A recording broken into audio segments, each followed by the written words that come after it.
It was early November of 2016 when I decided to take a break from everything and drive out to a small cabin I had rented in northern Scotland, somewhere near a town called Aberfeldy. I was 32 at the time, tired of city noise, and needed space to clear my head. The cabin wasn't anything fancy, just a small wooden structure tucked in between the trees, a few miles off a narrow country road that twisted through the hills. I had found it through an old local listing online, the kind that had blurry pictures and very little description. But it was cheap and private, and that was all I wanted.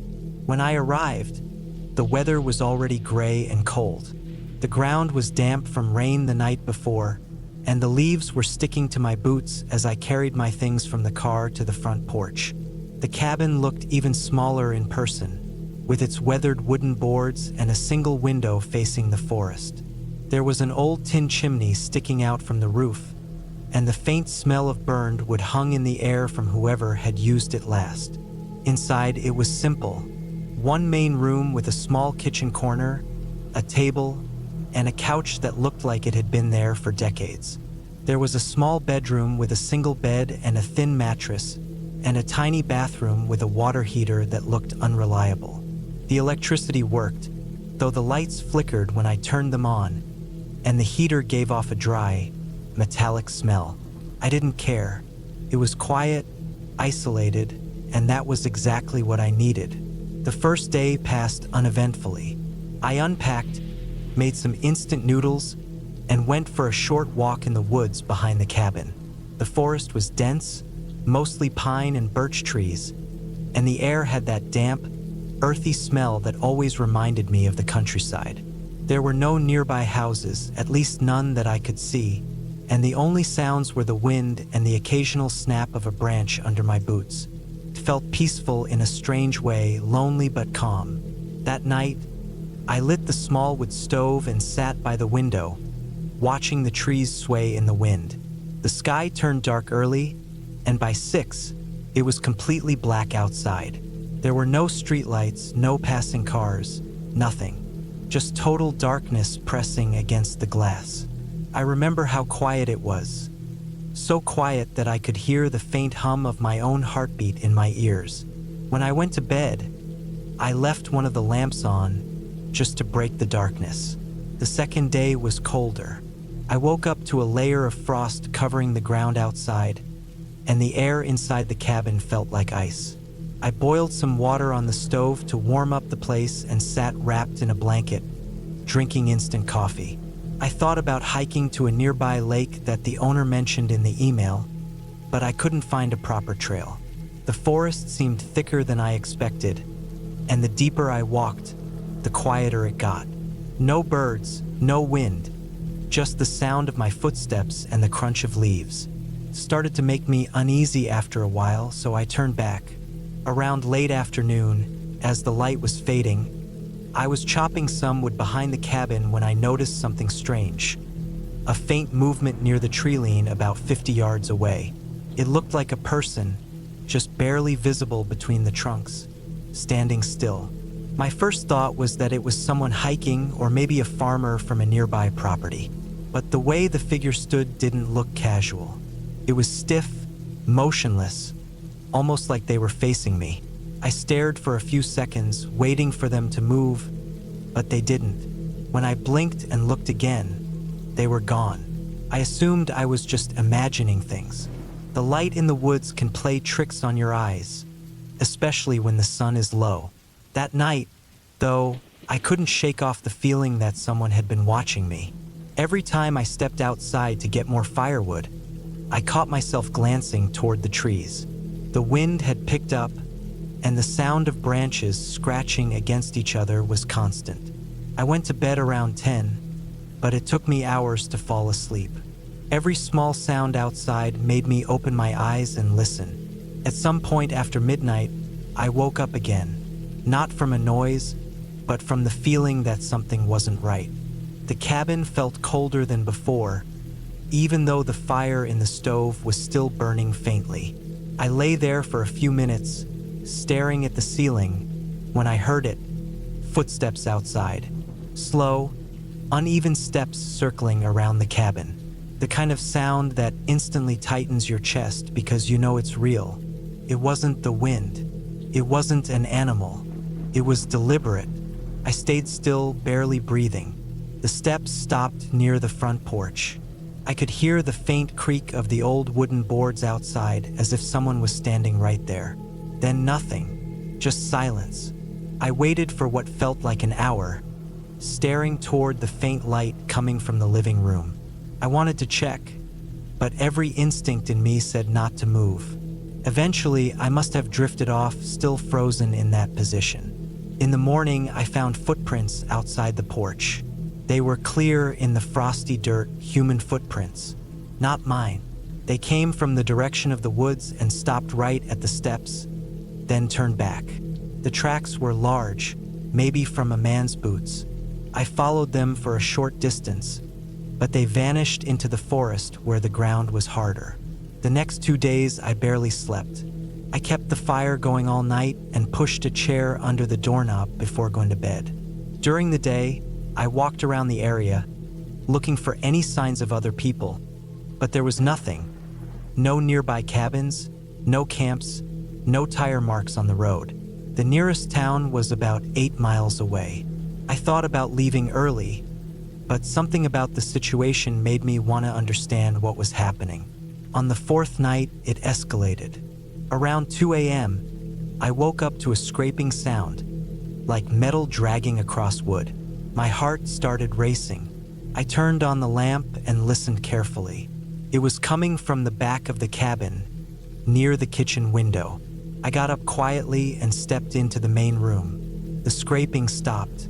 For a few seconds, there was nothing, and then I heard breathing. Slow, heavy breathing just outside the glass. I didn't move. The curtain was half open, and I could see a faint shadow, tall, motionless. I backed away slowly, grabbed my phone, and realized there was no signal. I stood in the middle of the room for what felt like forever, waiting for the sound to stop. After a few minutes, I heard the crunch of footsteps retreating into the woods. I didn't sleep again that night. When daylight finally came, I checked the window. There were marks on the wooden frame, fresh scratches, like someone had tried to pry it open with a tool. I packed my things immediately and decided to leave. As I loaded the car, I glanced once more toward the trees. For a split second, I thought I saw that same figure again, standing far back in the shadows, watching. I didn't wait to confirm it. I got in the car and drove until I reached the main road, not stopping until I was back near the town. I reported what happened to the local police. They came out to check the cabin later that day. They told me they found more footprints and evidence that someone had been camping a short distance away in the woods. An old sleeping bag, food wrappers, and cigarette butts. They thought it might have been a squatter or someone living off the land, possibly watching the cabin to see if anyone left supplies or valuables behind. That explanation made sense, but it didn't make it easier to forget. The thought that someone had been that close, circling the place at night while I was asleep just a few feet away, still makes my stomach turn. I never went back to that cabin. A few months later, I heard that the owner stopped renting it out. Apparently, other guests had reported similar things. Footsteps at night, someone moving in the woods, signs of tampering around the windows. Nobody was ever caught. To this day, I still remember those nights vividly. Not because of what I saw, but because of what I couldn't see. The quiet, watching presence just beyond the trees, waiting for the dark to fall again.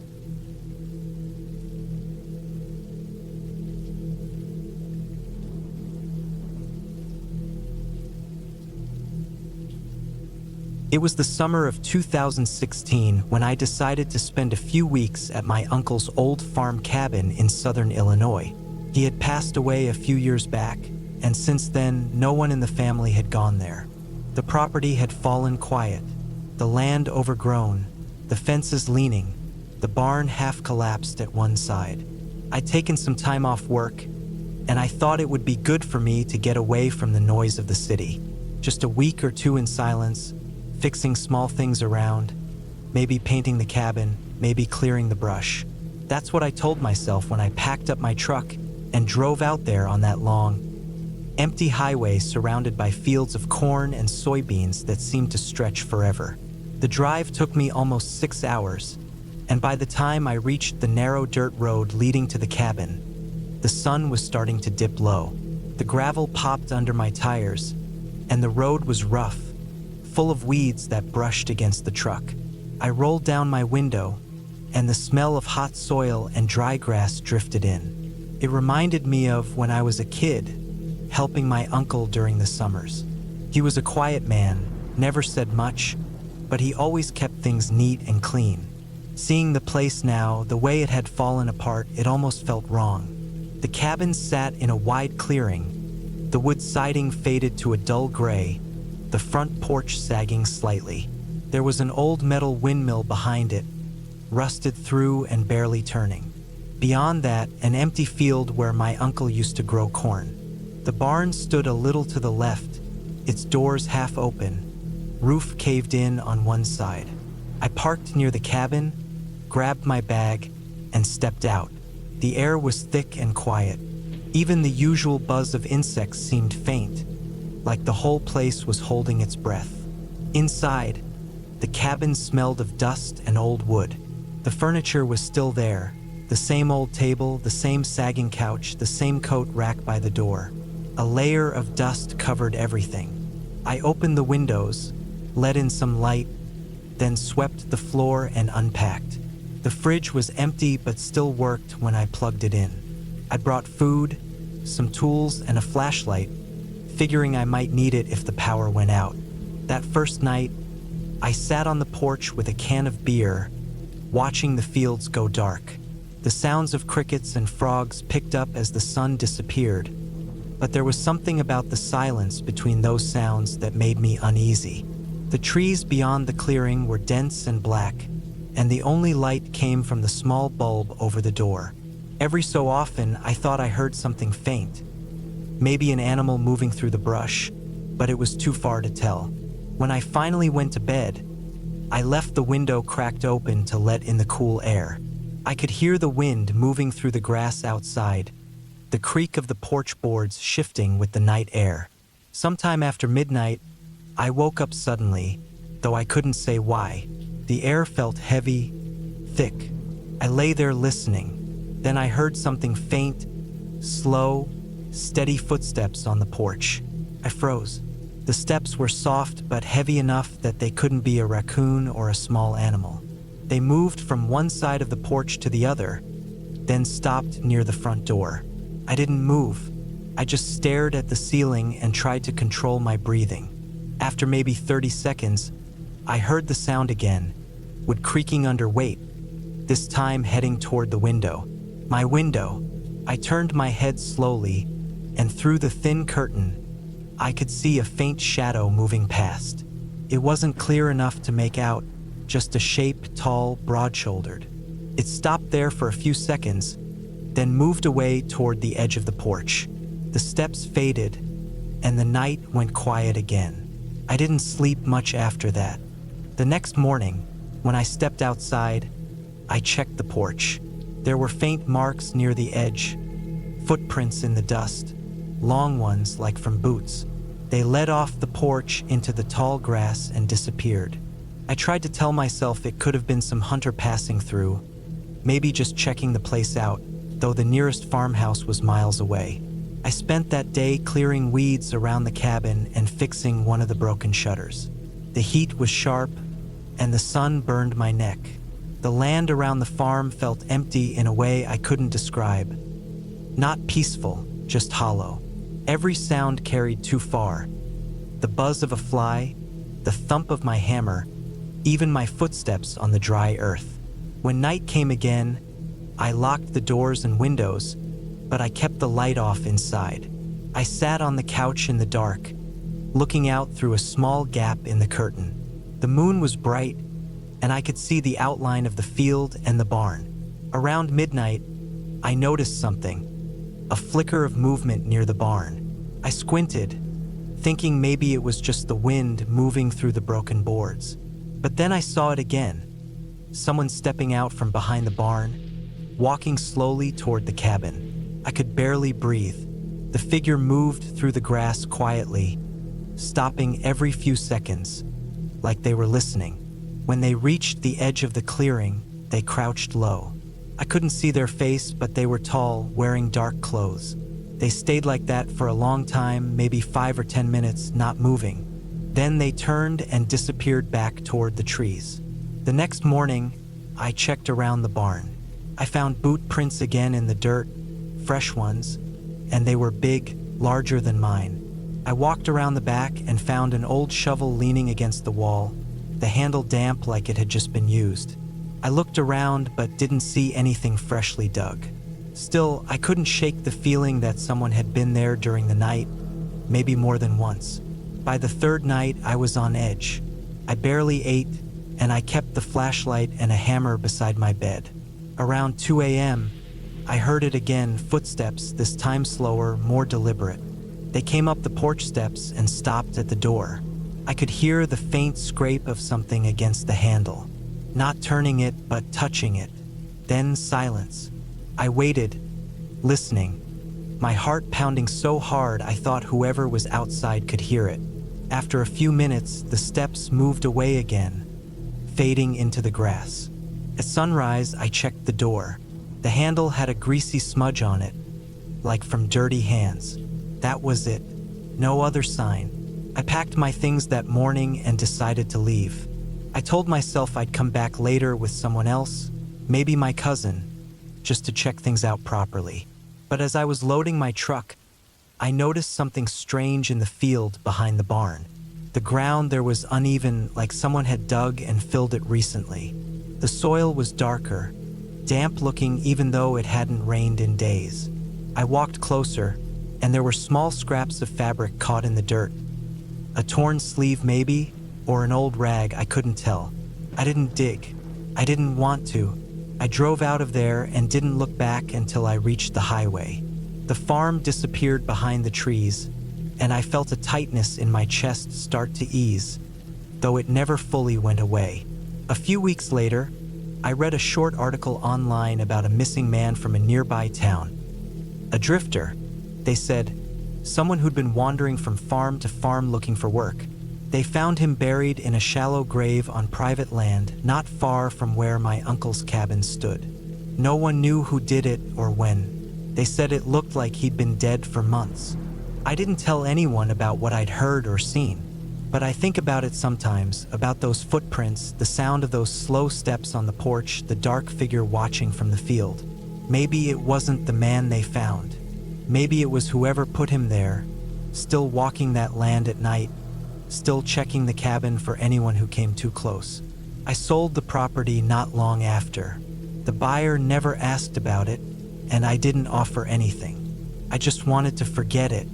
But every now and then, when I wake up in the middle of the night, I still hear that creak, that sound of footsteps on old wooden boards, and it takes me right back to that cabin in the fields with the night pressing in and something just outside waiting.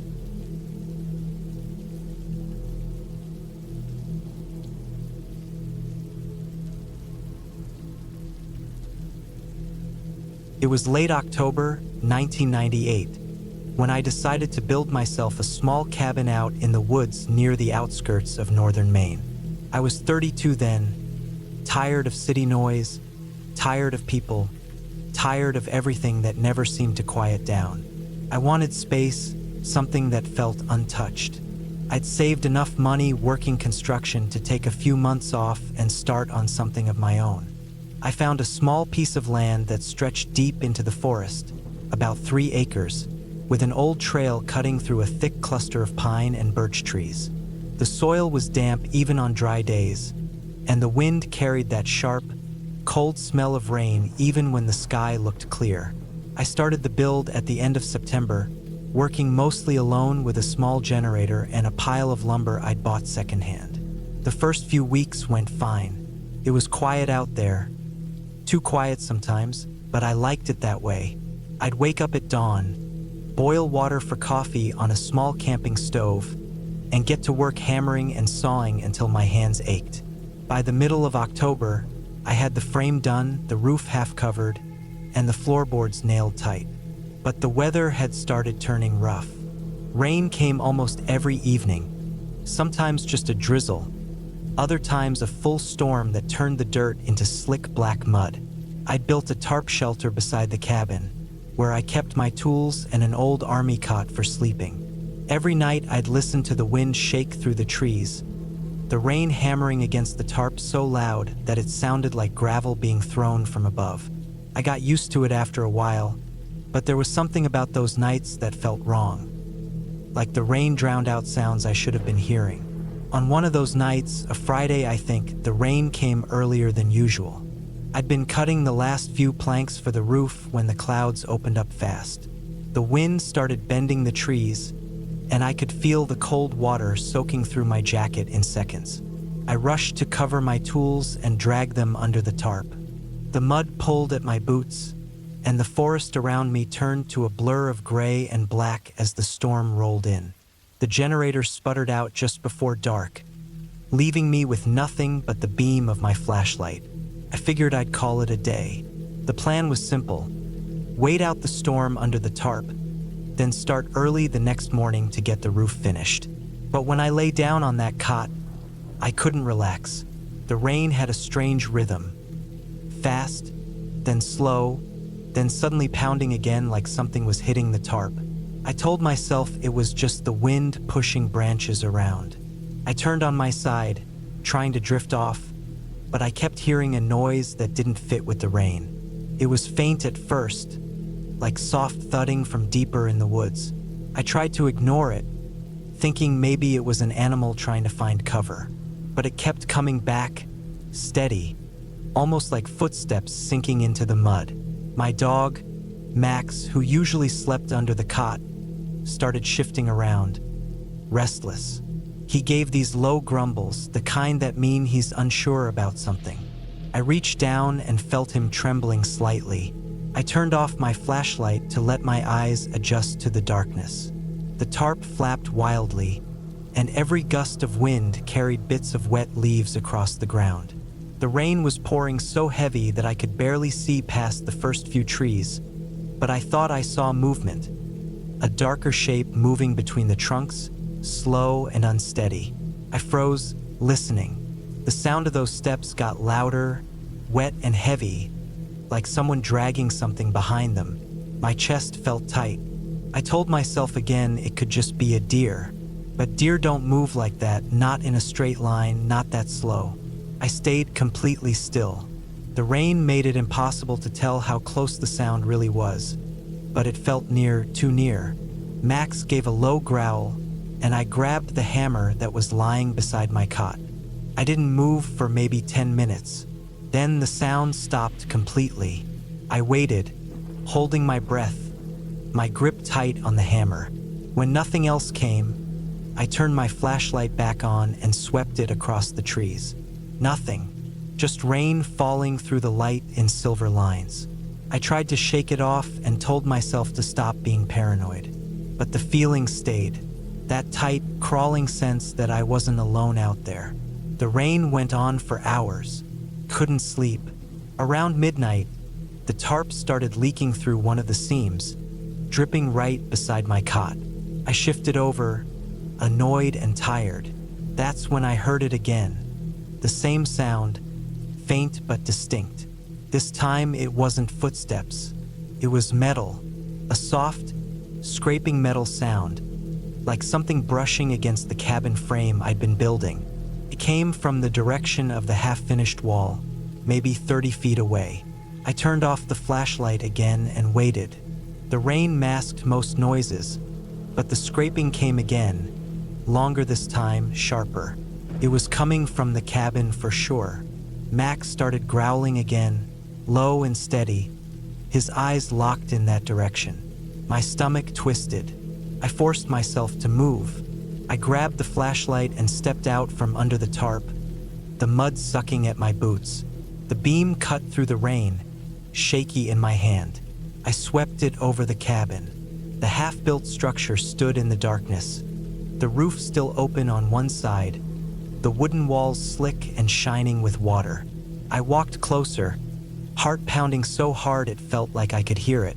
There was nothing there, no tracks, no animals, nothing. But then I noticed something odd. One of the nails on the frame had been pulled halfway out, bent and sticking crooked. I knew I hadn't left it that way. I had hammered that section tight earlier that day. It wasn't something that would have happened on its own. I ran the light along the rest of the frame. 2 more nails were loose. The boards looked like someone had tried to pry them apart. I stepped back slowly, flashlight shaking in my hand. The rain kept pounding down, drowning out every small sound, but I felt it again, that weight of being watched. I turned around fast, scanning the trees. I couldn't see anything, but I could feel it. Something or someone was out there. I backed toward the tarp, keeping the light steady on the woods. I got under the cover again and sat there, soaked and cold, waiting for something else to happen. But nothing did. After a while, exhaustion took over, and I must have drifted off without realizing. When I woke up, the rain had stopped, and the sky was a dull gray. Everything was silent except for water dripping from the trees. I got up, still half in disbelief about the night before, and walked back to the cabin. What I saw made my stomach drop. One of the support beams I'd nailed into the ground had been pulled up, tilted to the side. Not broken, not fallen by accident, pulled. The boards I'd seen loosened were scattered near the wall. My hammer was gone too. I searched around for it, thinking maybe I'd dropped it in the dark, but it wasn't there. The prints in the mud were deep and uneven, not animal prints, but not clear enough to make out exactly what they were. I packed up my things that morning. I didn't even think about staying another night. I hauled my gear into the truck, loaded Max into the passenger seat, and drove out of there without looking back. For weeks after, I couldn't stop thinking about it. I told myself it was probably some drifter who found my site and messed with it out of boredom. Maybe someone who'd been living off the grid nearby. That made more sense than anything else, but still, something about it didn't sit right. A few months later, I went back with a friend to check on the place. Most of the cabin had been torn apart. The wood was scattered, the frame broken down. It looked like someone had been living there for a while. Small fire pits, empty cans, torn clothes lying around. My hammer was there too, rusted and lying in the mud. That's when I decided I was done with it. I sold the land not long after and never went back again. But sometimes, when it rains hard at night, I still think about that place. How quiet it was, how the sound of the rain could hide anything moving just beyond sight, and how, for those few hours, I wasn't sure if what I heard was real, or if I just learned what it feels like to be truly alone in the dark.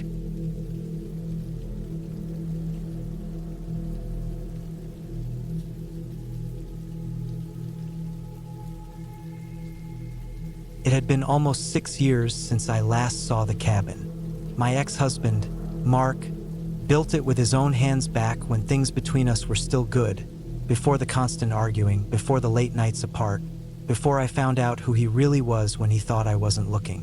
The cabin sat about 30 miles north of Fairview, a quiet town tucked deep in the Idaho woods, where the trees grew thick and the dirt roads seemed to swallow sound. I had no real reason to go back there, but sometimes reasons don't matter when memories refuse to stay buried. It was early October 2021, the kind of cold where the air feels sharp enough to cut through denim. I took my old Subaru, packed a few things, flashlight, water, a small crowbar, my dog's leash though I left her with my sister, and drove up that long, forgotten trail leading to what used to be our place. I told myself I just wanted to grab a few of my things that might still be there, maybe get some closure. The truth was murkier. Maybe I just needed to see that place again, to remind myself that part of my life was really gone. The dirt road was worse than I remembered. Deep ruts from old truck tires filled with water, and branches hung low enough to scrape the roof.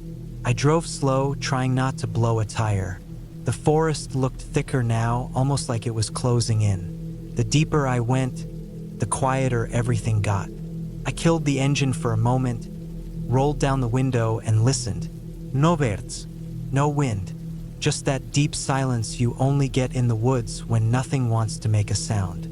When the cabin came into view, I almost didn't recognize it. The front steps were half rotted, the porch sagged, and the once red paint had peeled down to gray boards. The windows were clouded with grime. The roof had patches missing, the kind where rain must have been dripping in for years. I parked a few feet away and just sat there for a while, staring. There was something about that place that made my chest feel tight. It wasn't fear exactly. It was more like unease mixed with a strange kind of guilt. I got out and pulled my jacket tighter. The air smelled like damp leaves and old wood. Every step toward the porch made the ground crunch with twigs. The door was still the same heavy oak one Mark made himself, but the brass handle had turned greenish from weather. I pushed it open, and the sound of the hinges echoed through the empty cabin. Inside, the smell hit me first: mold, wet wood, and something else, like old meat or spoiled food. My boots left prints in a thin layer of dust that coated the floor. The table was still there, the one we used to eat at, though one of the legs had snapped. The couch was torn open, stuffing scattered everywhere. I looked around at all the familiar things that didn't feel familiar anymore. The stone fireplace, the shelf of books swollen from moisture, the old photo frame that used to hold a picture of us but now was empty. I walked slowly, my flashlight sweeping over the walls. A few of Mark's old tools still hung on nails: hammer, rusted saw, pliers. The kitchen was worse. A pot sat on the stove, blackened and filled with something dried and crusted. The refrigerator door hung open, and I didn't bother looking inside. Mice had been here. I could see the droppings near the corners. The place was dead, but not empty. In the back hallway, the floorboards creaked so loud I stopped every few steps to make sure I wouldn't fall through. The bedroom was smaller than I remembered. The bed frame still stood, though the mattress was shredded. The closet door was open and I saw old jackets, his jackets still hanging. One of them was that thick flannel he used to wear every day. I stared at it for a while before I realized something strange. The bottom hem was damp. I knelt down, touched it, and pulled my hand back. It was wet, not just damp. Wet, like someone had recently come through here dripping from rain. But it hadn't rained in days. I could still smell it, too. Something sour and metallic, mixed with the musty air. I told myself it could have been condensation, but it didn't make sense. The rest of the room was dry. The door to the small storage room was shut tight. I remembered that door always sticking, so I gave it a hard pull. When it finally opened, the smell got worse. Inside were old boxes, tools, and piles of junk. But the thing that caught my eye was the floor, muddy footprints. Fresh ones. I crouched and looked closer. They weren't my size. They were large, heavy, deep in the dust. They led from the window to the hallway and stopped right where I was standing. I froze. My mind went blank for a few seconds. Then I stood, slowly, and listened. Nothing. Not even the wind. My heartbeat was the only sound. I stepped backward and closed the storage door, trying to steady my breathing. Maybe someone had been squatting here. That made the most sense. Still, every part of me wanted to get out. Before leaving, I checked the back of the cabin, where Mark had kept his generator and tool shed. The door to the shed was half open, swinging slowly. Inside were more signs of someone staying there. A sleeping bag, some empty cans, a lighter, even a half-burned candle. Whoever had been here wasn't gone long. I turned around fast when I heard a sound from inside the cabin. A dull thud, like something falling over. My chest tightened again, my hand gripping the flashlight so hard it shook. I moved toward the porch quietly, every step feeling heavier than the last. When I looked inside through the front door, I didn't see anything out of place, but I couldn't shake the feeling that someone was still in there, maybe hiding, maybe watching. I didn't wait to find out. I got in the car, started it up, and drove back down the trail faster than I should have. The whole way, I kept checking the mirror, half expecting to see someone stepping out of the trees. By the time I reached the main road, my hands were shaking on the steering wheel. That night, when I got home, I couldn't sleep. I kept thinking about those footprints, the size, the direction, how they stopped right near the door I'd opened. A week later, I called the local sheriff's office just to report that someone might be staying up there illegally. They sent a deputy to check.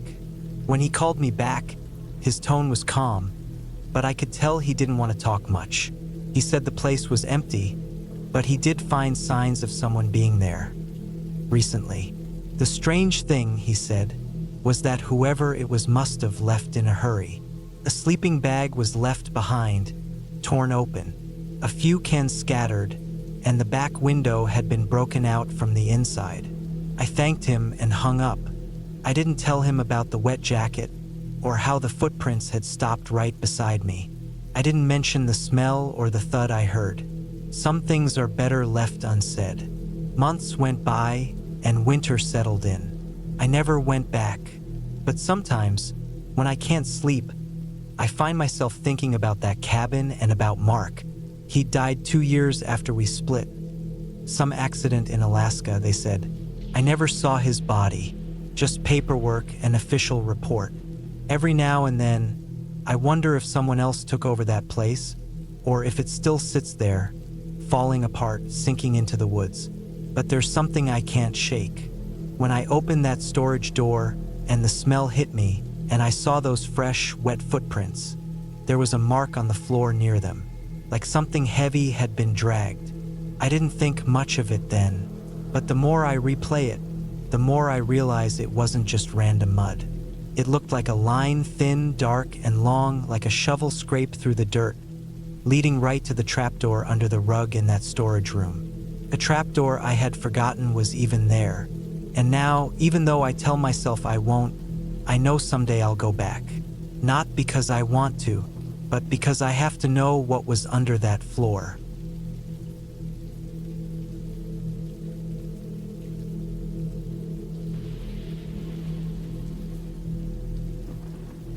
It was early November 2012, somewhere deep in the woods of northern Montana. The mornings were freezing, and the days barely warmed up enough to melt the thin crust of frost that coated everything. I had driven nearly 6 hours from my small apartment in Missoula to reach a hunting cabin that belonged to an old friend of my late uncle. It sat alone, about 15 miles off the main road, reachable only by a dirt track that twisted through pine forest and old logging trails. The plan was to stay there for 3 nights, hunt elk, and just clear my head from everything that had been weighing me down lately. The cabin looked rough when I pulled up. It wasn't the kind of place anyone would call cozy. The wood was gray and warped, nails rusted, one of the shutters barely hanging on. But it was still standing, and from the look of it, it had weathered decades of harsh winters. There was a small porch with a broken step, a rusted metal chair, and a pile of chopped wood stacked against the wall. I parked the truck beside a cluster of dead birch trees and killed the engine. The silence that followed was heavy, not peaceful heavy. It's strange how quiet the woods can be when there's no wind, no birds, just that low, empty stillness that feels like the world is holding its breath. Inside, the cabin smelled of old wood, dust, and cold air that had seeped in through the cracks. There was a stone fireplace in the corner, a metal cot with a thin mattress, and a table with an old oil lantern sitting in the center. The windows were streaked and fogged from the inside. A couple of faded hunting magazines lay scattered on the floor. It looked like no one had stayed there for years. Still, it was better than sleeping in the truck. I spent the first few hours unpacking my gear, checking the rifle, and stacking logs near the fireplace. When the fire finally caught, it filled the cabin with that familiar dry, smoky heat that makes you feel safer somehow. I remember eating a can of chili that night, sitting by the fire, watching the light flicker against the old wood walls. Everything felt normal then, the kind of solitude I'd wanted. The next morning, I woke up before dawn. The cabin was cold again, my breath visible in the air. I made coffee on a small propane stove, loaded up my rifle, and headed into the woods just as the sky started turning gray. The forest was thick, the ground covered with a thin layer of frost. My boots crunched with each step. I hiked about 3 miles north, to a ridge that overlooked a small valley where elk were known to pass through. I waited there for hours, watching my breath disappear into the cold air. But I didn't see a single animal, not even tracks. It was odd, no movement, no sounds, just that endless quiet again. By the time I got back to the cabin, the light was fading. My legs were stiff, my fingers numb. I chopped some wood for the night, got the fire going again, and tried to shake off the uneasy feeling that had settled in me since morning. It wasn't fear, not exactly. More like a sense that something was off about the woods, like they were watching me. That night, I had trouble sleeping. I woke up a few times to strange sounds outside, soft, irregular crunching, like footsteps in the snow. Each time I got up and looked through the window, I couldn't see anything, just dark trees and a pale glow of moonlight. I told myself it was probably deer or maybe a raccoon, but the sounds kept coming, closer each time, and stopping right when I stood up. The fire had burned low, and the cabin had grown cold. I remember lying there, staring at the ceiling, listening to the faint noises outside until I finally drifted back to sleep. The next morning, I noticed something odd near the porch. Fresh tracks, not boot prints, something lighter, bare feet. The prints were small, like a man's, but without shoes. They started near the tree line and stopped right at the porch, as if whoever made them had stood there for a while, then turned back. I crouched down and touched one of the prints. The snow was still slightly melted inside the shape, meaning it was made during the night. The temperature had dropped below freezing after midnight, so whoever was out there had been barefoot in that cold. That didn't make sense. I spent the day hunting again, but I couldn't focus. Every sound made me tense up. Every rustle in the trees made my pulse jump. By evening, I hadn't seen a single sign of wildlife. The woods felt dead, empty. It didn't even smell like pine anymore. It smelled stale, like frozen dirt. When I got back to the cabin, I noticed something else. One of the logs from my woodpile had been moved. Just one, sitting a few feet from where I'd stacked it. Could have been me, but I didn't remember leaving it there. That night, I barricaded the door with the table and loaded my rifle. I didn't sleep much. Around 1 or 2 a.m., I heard movement again. This time it was different, heavier. Slow steps moving from the side of the cabin to the back. Then silence. Then a faint sound, like fingers brushing against the window pane. I didn't move. I just listened. My heart was hammering so hard I thought it would give me away. I waited until the sound stopped, then sat there in the dark until sunrise, gripping the rifle in both hands. When daylight came, I went outside. The ground was disturbed behind the cabin. Patches of snow had been scuffed, like someone had been pacing or crouching. There were no clear tracks this time, just messy prints. I walked around the cabin, scanning the tree line. Nothing. But when I turned back, I noticed something that made my stomach tighten. My axe, which I had left stuck in a log near the porch, was gone. Completely gone. I searched around, thinking maybe I'd moved it and forgotten, but it wasn't anywhere. That was the moment I decided to leave. I didn't even bother packing everything properly. I threw what I could into the truck, doused the fire, and started down the dirt trail. The road was rough, half covered with frost, and I drove fast, too fast. After about 2 miles, I realized something. The trail had fresh tire tracks. I hadn't seen any when I arrived, and no one should have been up there. The tracks weren't mine either, different tread, smaller vehicle. They ran parallel to mine for a while, then veered off into the woods. I slowed down and stared into the trees, but I couldn't see where they led, just deep forest and fog rising off the ground. By the time I reached the main road, my hands were shaking on the wheel. I stopped at a gas station about 30 miles south and got out to breathe. The air there felt different, normal again. I looked at my truck, and that's when I noticed something on the back.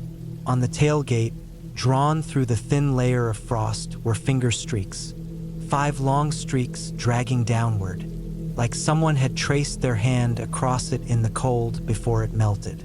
I stood there for a long time, staring at it, trying to make sense of everything. Maybe someone had followed me up there. Maybe they'd been living in those woods. Maybe they'd been watching me the whole time, waiting until I left. I'll never know for sure, but I do know one thing. When I think back to that cabin, I can still feel the way the air changed around it, the silence that didn't feel natural. It wasn't haunted by anything supernatural. It was haunted by something far more real, the feeling of being watched by someone who knew the woods better than I did. I never went back to that place. The cabin is probably still there, rotting slowly under the snow. Sometimes, late at night, I still dream about those barefoot tracks in the frost, the missing axe, and those fingers streaked across my truck. And when I wake up, I can still feel that same heavy silence pressing against my chest, that same silence that had been waiting for me in those woods.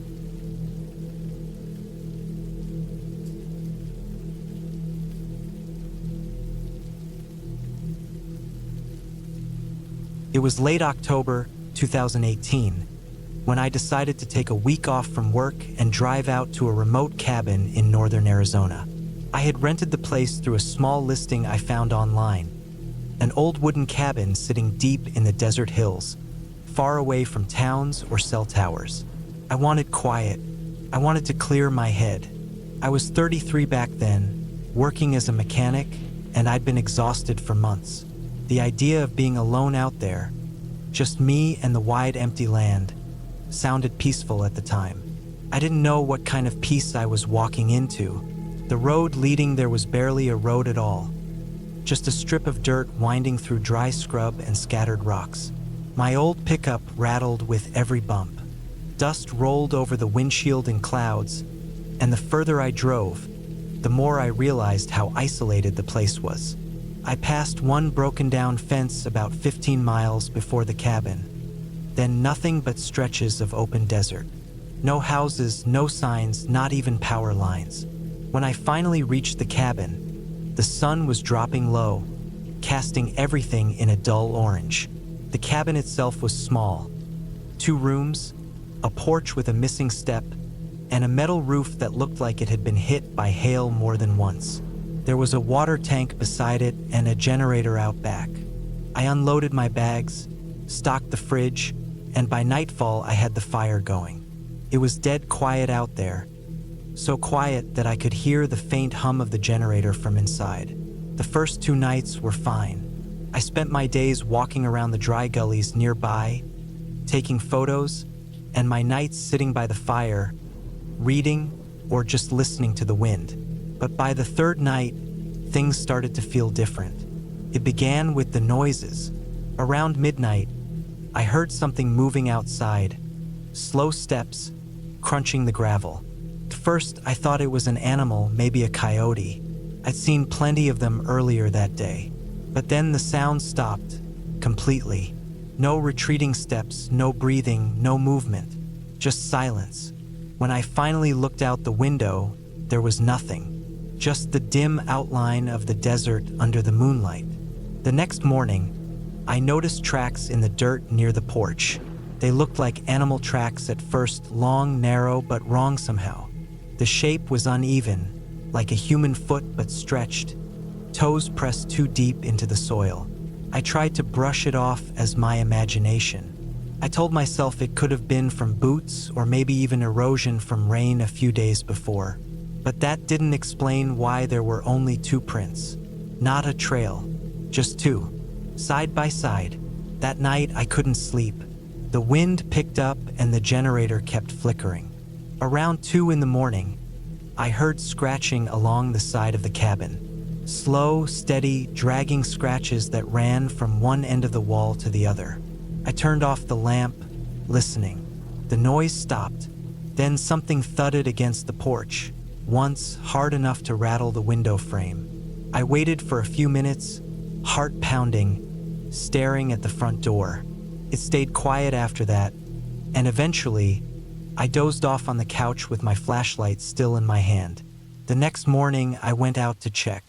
The porch rail was splintered, like something had slammed against it, and the ground beneath it had more of those strange footprints. Bigger this time, deeper. The toes were long, the heel narrow. No shoe tread, no claws, nothing that made any sense. I told myself maybe someone was messing around. Maybe some local kids, but the nearest town was over an hour away.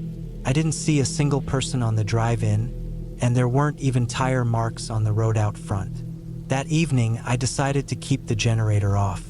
The noise felt like it drew things in. Instead, I used a small lantern and kept the windows covered. I was trying to read when I heard something faint outside. Not movement this time, but a sound. It was low, distant at first, then clearer. It sounded like someone trying to mimic an animal.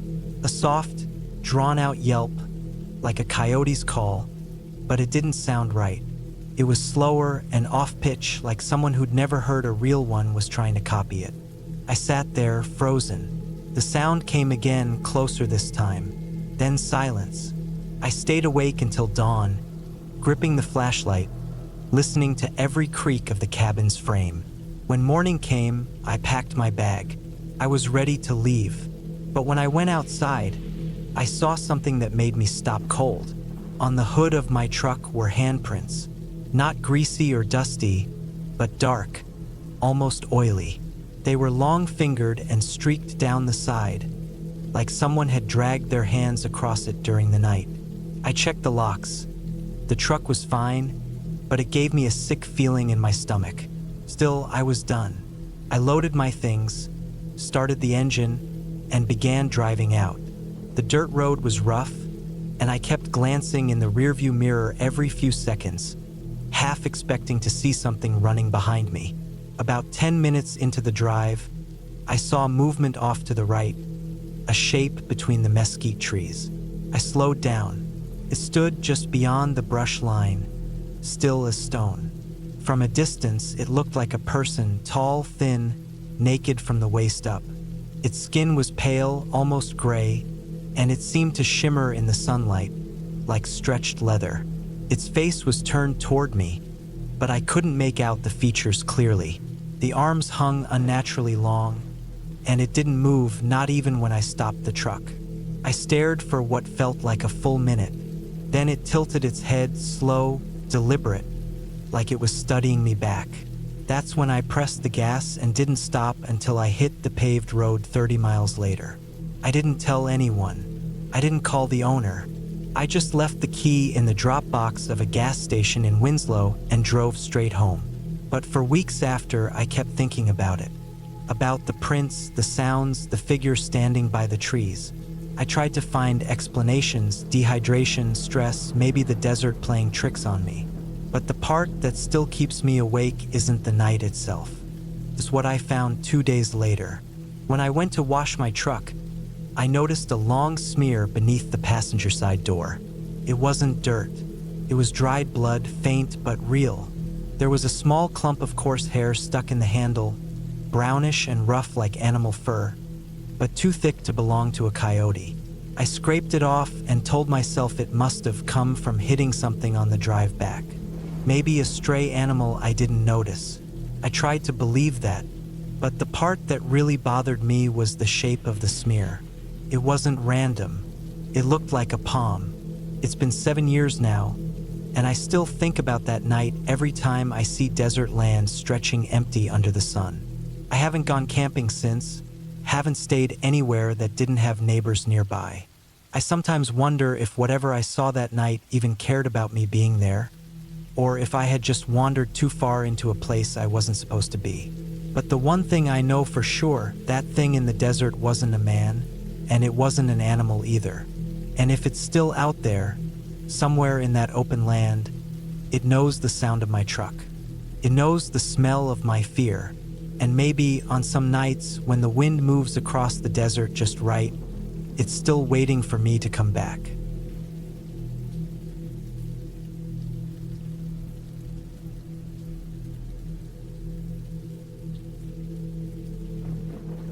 It was early November when I decided to take a weekend trip out to the northern woods of Montana. I had been working long hours at my job in Bozeman and felt like I needed a break. Somewhere quiet where I could just breathe and reset. I found a listing online for a small cabin. Nothing fancy, just old wood, a fireplace, and a view of the forest. It was marked as abandoned but safe for temporary stays. Whatever that meant. I packed light. A backpack, a sleeping bag, a small cooler of food, and my hunting knife. The drive took longer than I expected. The roads turned from pavement to gravel, and then from gravel to rough dirt, winding through hills and thick pine trees that seemed to close in as I went deeper. I hadn't seen another vehicle for over an hour when I finally reached a clearing where the cabin stood. The structure looked older than the listing had shown. Dark logs, the roof sagging slightly, windows clouded with dirt. There was no sign of anyone for miles. The air was cold, and the smell of pine and wet earth filled my nose. I parked my truck near the tree line and walked the rest of the way. The ground was soft from rain, and I could hear the faint squish under my boots. The cabin door was slightly open, creaking back and forth in the wind. I pushed it gently and stepped inside. The air inside was stale, like it had been closed up for decades. Dust floated through the light coming from a crack in the roof. There was an old wooden table, 2 chairs, a small stove rusted at the edges, and a single narrow bed frame with a rotted mattress. Felt wrong immediately, not haunted, not supernatural, just wrong. Like a place that had seen too much and was now left to rot in silence. I noticed claw marks along the bottom of the doorframe. They weren't deep, but they looked deliberate, like an animal had tried to get in. I told myself it was probably a raccoon or maybe a bear sniffing around years ago. Outside, I found a small trail that led deeper into the woods. It looked barely used, covered in leaves and small branches. I followed it for a while until I came across an old metal bucket half buried in the ground. Beside it was a wooden post with a rusted chain still wrapped around it. I didn't think much of it at first. Maybe someone had tied up a dog there years ago. But the chain was thick, too thick for a normal pet. It looked more like something used to secure equipment or maybe livestock. I tried to shake the image from my head and headed back before the sun dropped too low. That night, I lit a small fire inside the stove and set my sleeping bag near it. The flames threw shadows across the cabin walls, and the wood crackled softly. I ate some canned food, wrote a few notes in my journal, and tried to relax. The silence outside was heavier than I expected. No barges, no crickets, no wind, just stillness. I woke up sometime after midnight. First, I didn't know why. Then I heard it, a sound like slow, heavy footsteps outside. The kind that press into soft ground and drag slightly when lifted. I held my breath and listened. The steps circled the cabin once, then stopped right near the door. I could hear faint breathing, like something large was standing there. I didn't move. After a long moment, the sound faded, and everything went quiet again. I stayed awake for the rest of the night, gripping my knife, waiting for something to happen. Nothing did. When daylight came, I stepped outside to check around. There were footprints in the mud. Large ones, human-shaped but deeper than normal, like someone heavy had walked barefoot through the soft dirt. The prints led from the woods to the cabin, circled it, and then disappeared into the trees again. My first thought was that maybe someone else was out there, maybe a squatter or a drifter. But what unsettled me most was that the prints weren't washed away, even though it had rained lightly during the night. I followed them for about 50 yards until they veered off toward the slope of a hill. That's when I found an old shed, nearly collapsed, hidden between thick pines. The roof was covered in moss, and the door had fallen off its hinges. Inside were tools, rusted saws, hammers, a half-broken lantern, and several chains like the one near the post. But what caught my eye was a dark stain on the ground, old but unmistakably dried blood. It covered a wide patch of dirt, dark brown now, but clearly something terrible had happened there long ago. I left the shed and walked quickly back toward the cabin, trying to keep my mind calm. Maybe it was from a deer, I told myself. Maybe whoever owned this place used it for hunting. But the image of that thick chain, the way the footprints circled the cabin, the quiet in the woods, it all started to feel connected somehow. By evening, I had decided to leave first thing in the morning. The place didn't feel right anymore. Couldn't relax. I sat by the fire again, staring at the flames, trying not to think about the footprints. Around midnight, I heard movement again. This time, it came from behind the cabin, from the woods. Twigs snapping, leaves crunching slowly. I didn't move. My heart pounded so hard I could feel it in my throat. The noise came closer, then stopped completely. Then I heard something brush against the wall, soft, like a hand or a shoulder. The air inside the cabin felt tight, heavy. I held my knife and waited, staring at the door. A few seconds passed, then the handle moved slightly, creaking just enough to make the blood in my veins go cold. I didn't wait. I grabbed my backpack, pushed open the window, and climbed out quietly into the cold air.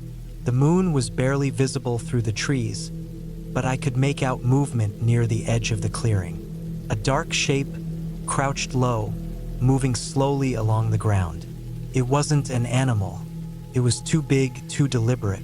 I didn't stay to find out what it was. I sprinted toward my truck, stumbling over roots and rocks, not daring to look back. My breath came out in white clouds.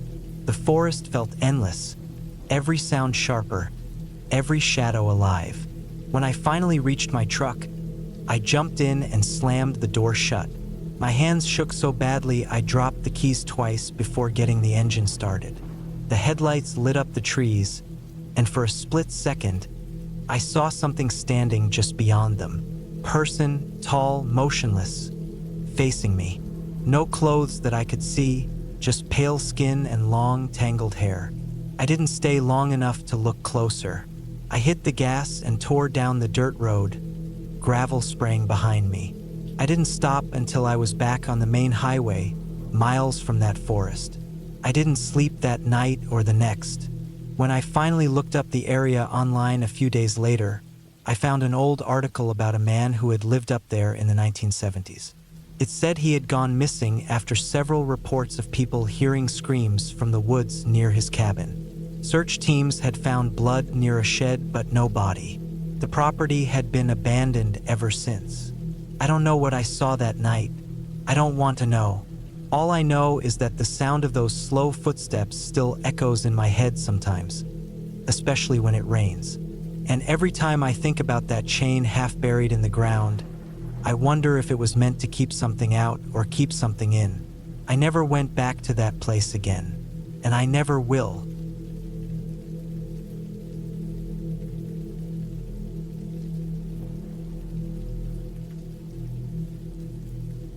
It was the summer of 2017 when I decided to rent a small cabin tucked deep in the countryside of Northumberland, up in the northern part of England.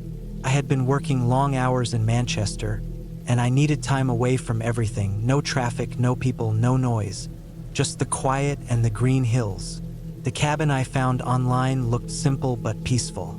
It stood near a small lake, surrounded by trees that seemed to block out the rest of the world. The owner had told me it used to belong to an old man who rarely visited anymore. I didn't think much about that at the time. I just wanted silence. The drive there took nearly 6 hours. The last few miles were nothing but narrow country lanes, with stone walls on both sides and no signs of life anywhere. The road curved through thick woods, and by the time I reached the cabin, the sky was gray and heavy with clouds. The air felt damp, the kind that clings to your clothes and skin. I parked next to a crooked wooden fence and stepped out. The cabin was smaller than I expected, maybe 20 feet wide, with moss covering part of the roof and weeds pushing through the cracks in the steps. Still, it looked solid enough. Inside, it smelled like dust and old wood. The furniture was basic: a single bed with a wool blanket, a wooden table, 2 chairs, a narrow counter with a sink that connected to a small water tank outside. There was no Wi-Fi, no phone signal, and the only light came from a dim bulb hanging from the ceiling. I unpacked my bag, opened the small window above the sink, and listened to the sound of wind brushing through the trees. It was quiet, almost too quiet. That first night, I stayed awake longer than I wanted to. I kept hearing soft creaks from the walls and faint noises outside, like branches snapping or something moving in the distance. It could have been animals, maybe foxes or deer, but each sound made me more alert. The cabin wasn't far from the woods, and there were no other houses nearby. I remember staring at the ceiling in the dark, trying to convince myself it was just the sounds of nature. The next morning, I walked down to the lake. The surface of the water was completely still, almost like glass. The air was cold even though it was summer. I stayed out there for a while, listening to the wind and the faint calls of birds. I noticed there was a narrow footpath that led further around the lake and into the woods. It looked rarely used, just a faint trail with patches of tall grass and mud. In the afternoon, clouds rolled in and the sky turned dark again. I spent the day reading an old book I'd brought and making tea on the small stove. Around 6 in the evening, as I was cleaning up, I looked out the window and froze. On the edge of the woods, near where the trees started, I saw a woman standing completely still. She wasn't close enough for me to see her face clearly, but I could tell she was wearing a long, gray coat that reached her ankles. She stood there for a long time, not moving, just facing the cabin. At first, I thought maybe she was a local passing through, but there wasn't a road anywhere near that side. The more I looked, the stranger it felt. After a few seconds, I stepped back from the window. When I looked again, she was gone. I went outside to check, but there was no one around. The woods were silent. Only the wind moved through the grass. That night, I couldn't shake the feeling that someone was watching. Every small sound made me glance toward the window. Around midnight, I heard something soft brushing against the outside wall. It was faint, like fabric scraping wood. I lay in bed, barely breathing, waiting for it to stop. When I finally looked toward the window, the curtain moved slightly, as if something outside had touched it. My chest tightened. I stayed still, listening for what felt like hours until the sound faded. The next morning, I found a clear footprint in the dirt just below the window. It was small, narrow, and looked like it came from a bare foot. The ground was damp, so the print was deep enough to see every detail. I felt uneasy the whole day after that. I tried walking back down to the lake to distract myself, but I kept glancing over my shoulder. The trees seemed darker now, thicker, as if they were closing in. That evening, I tried to convince myself I was overthinking everything. Maybe it had been some hiker or even the owner checking on the place.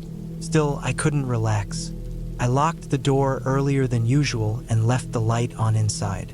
Hours passed, and I eventually drifted off. I woke up suddenly to the sound of slow footsteps outside. They were steady, careful, like someone walking in the grass near the porch. The cabin was so small that every sound felt close.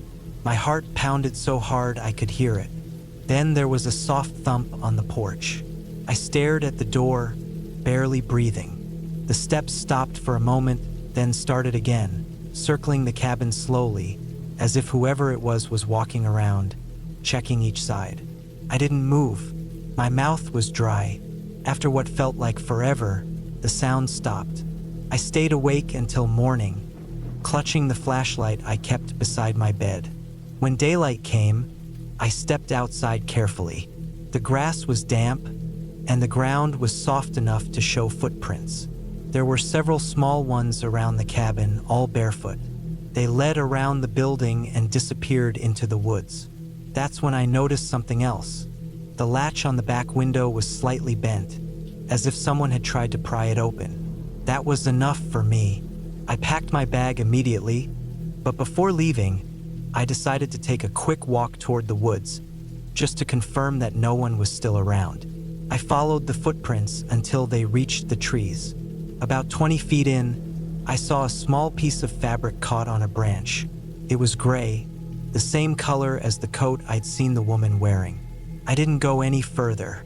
I turned around and went straight back to the car. On the drive back to Manchester, I kept checking the rearview mirror even though I knew no one was there.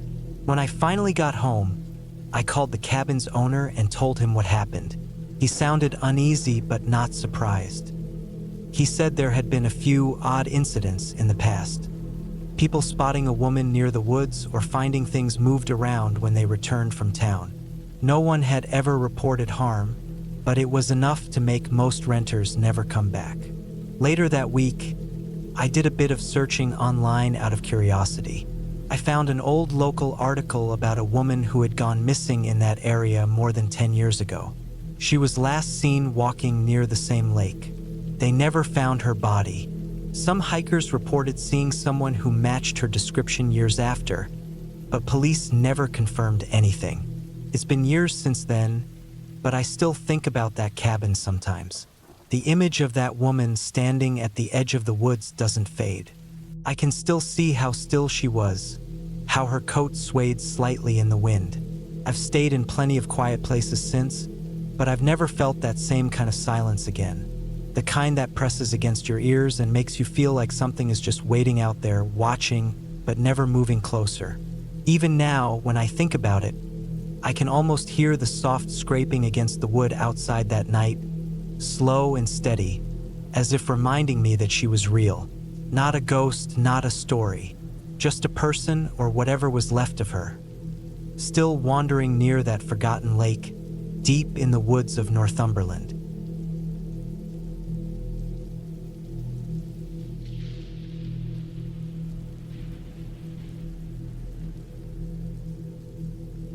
It was late October of 1997 when I drove out to my grandma's old cabin in northern Minnesota. I hadn't been there in over 10 years. The last time I saw it, I was a teenager helping her pack up her things after my grandpa's funeral. The cabin had been sitting empty since she moved into a small apartment in town, and after she passed away that summer, it became my responsibility to clean it out and sell it. I thought it would take a weekend, just throw away what was ruined, box up the rest, and drive home. But I didn't expect what I found there. The road to the cabin was worse than I remembered. Long cracks ran through the pavement, and trees leaned over from both sides like they'd grown together in the years of neglect. My truck rattled the whole way, and my dog, Scout, sat quietly in the passenger seat, alert but calm. The air smelled like damp leaves and cold pine, and by the time I reached the narrow dirt road that led to the property, the sun was already dipping low, throwing long shadows across the gravel. When I parked near the porch, the cabin looked smaller than it used to. The brown paint had peeled to a dull gray, and moss covered the steps. One of the windows had cracked down the middle, and a bird's nest sat in the corner of the eaves. The yard was overgrown, grass high enough to hide the stones that used to mark the path to the back shed. There was silence except for the sound of wind moving through the trees. Inside, the smell hit me immediately. Stale air, mildew, and old wood. The air felt thick, like it hadn't been moved in years. Dust coated everything. I kept my jacket on as I opened the windows to let in some air, but most of them were swollen shut. I started with the kitchen. The sink was rusted, and an old enamel pot still sat on the stove. Mice had gotten into the lower cabinets, scattering bits of paper and insulation. I could hear Scout moving around, sniffing corners and scratching at the floorboards. I spent the first few hours sweeping out the main room and checking for leaks. The roof had held up surprisingly well. It wasn't until later that evening, after dark, when I went out to the back shed. I had seen it earlier, half sunken into the ground, the door barely hanging on one hinge. Grandma used to keep tools and fishing gear in there, but I hadn't been inside since I was a kid. I grabbed a flashlight and called for Scout to follow. He didn't. He stayed by the porch, staring in that direction but refusing to move closer. The shed smelled worse than the cabin. Damp, earthy, and rotten. My flashlight beam bounced off metal shelves, old cans, and piles of junk. I pushed a rusted rake aside and noticed a dark patch on the dirt floor near the back. It looked like old water damage at first, but when I stepped closer, the smell changed. It wasn't just mold, it was something sour, heavier, like decay. I felt a cold weight in my chest as I shined the light down. There, half buried in the packed dirt, was a shape. Took me a second to realize what I was seeing. The outline of a human form, shoulder, arm, part of a leg sticking up where the dirt had been disturbed. The clothes were faded and torn, and what was left of the skin was dry, grayish. My brain froze for a moment, trying to catch up to what my eyes were telling me. I stumbled back, nearly dropping the flashlight. Scout barked from the porch, short and sharp. My stomach turned, and I could taste the metallic bitterness of fear in my mouth. The air in the shed felt too close, too heavy. I stepped outside and gulped in the cold air, trying to steady myself. I told myself it had to be old, maybe something from before Grandma even owned the place, maybe an old hunter or drifter from decades ago. But that didn't make sense. Grandma had built that shed with my grandpa. It hadn't been there before the late 60s. I forced myself to go back in. The body was definitely wearing clothes from a later time, faded jeans, a flannel shirt, boots that looked newer than anything from that far back. I didn't touch anything. I just backed out slowly, shut the shed door, and leaned against it, breathing hard. My hands were shaking so bad I could barely pull my phone out of my pocket. But of course, there was no signal out there. The nearest town was 15 miles away. I wasn't going to drive out in the dark on those narrow roads. I decided I'd wait until morning and call the sheriff from the gas station. That night, I couldn't sleep. I laid on the old couch in the front room, Scout curled up near my feet. The house creaked and shifted like old houses do, and every sound made me tense. At one point, around 2 a.m., I heard something outside, a dull thump, like wood hitting wood. Then silence. Scout's head lifted, his ears perked. I waited, not moving, just listening. Then another sound, faint scraping from the direction of the shed. I tried to tell myself it was just the wind or maybe an animal, but it didn't sound like that. It sounded deliberate, like something heavy being dragged. My whole body went cold. I didn't go out. I just stayed still until the sound stopped, which took almost 10 minutes. When morning finally came, the sky was gray and damp. I went straight to the shed as soon as there was enough light. The door was open wider than I had left it. My footprints were still visible in the dirt, but there were others now, leading away from the shed and around the side of the cabin, bare footprints, faint but visible in the mud. I followed them until they disappeared near the trees. I called the sheriff as soon as I drove into town. Took them most of the day to get out there, 2 cars and a coroner's van. I followed them back, heart pounding the whole way. When they went into the shed, they were quiet for a long time. Then one of the deputies came back out, looking pale. They asked me to wait while they examined it. When they came back, they told me what they found. The body had been there for maybe a few years, not decades. Male, mid-40s. No ID, but they'd run fingerprints once they got back to town. They asked about family, anyone who might have had access to the property, and I told them it had been locked up since Grandma moved out. I gave them the old key and explained how I found it. They left late that afternoon. I stayed behind long enough to close the windows and pack up a few things from inside the cabin. I didn't go back to the shed again. Scout refused to even walk near that side of the yard. When I left, I didn't look back. A week later, I got a call from the sheriff's office. They'd identified the man. His name was Raymond Cooper. He had been missing since 1992, a construction worker from a nearby town. The sheriff said they'd found old records that showed he used to work with my grandfather years ago when they were building cabins in that area. They never figured out how he ended up buried behind my grandma's place. There were no signs of forced entry, no tools or equipment missing. Just him hidden under the dirt all that time. I sold the property a month later. I didn't even go back for the last of Grandma's things. I hired someone else to finish clearing it out. Even now, years later, I still think about that shed, about the footprints in the mud that morning, about how the door had opened overnight when I knew I had shut it tight. I tell myself it was animals or shifting ground or maybe my mind playing tricks after a long day. But sometimes, when I think of how Grandma used to sit on that porch with her tea, staring toward that same shed in the evenings, I wonder if she knew something I didn't. And I wonder if that night, when I heard the dragging sound outside, it was just the earth settling, or something finally trying to come back up from underneath it.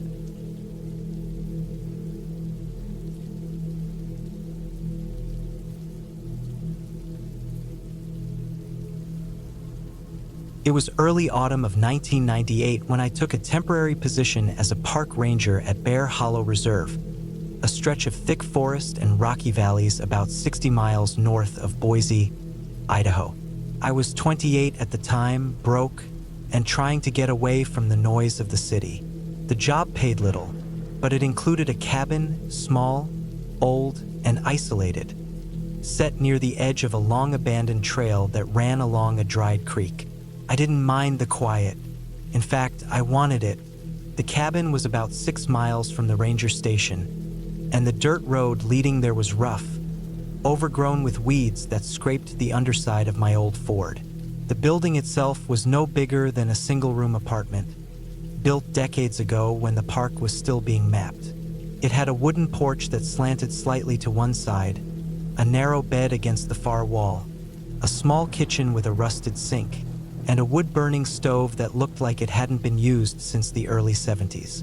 The windows were covered with mosquito screens that whistled when the wind pushed through them. When I arrived, I unpacked my things: an old sleeping bag, a duffel of clothes, some canned food, and a small gas lantern.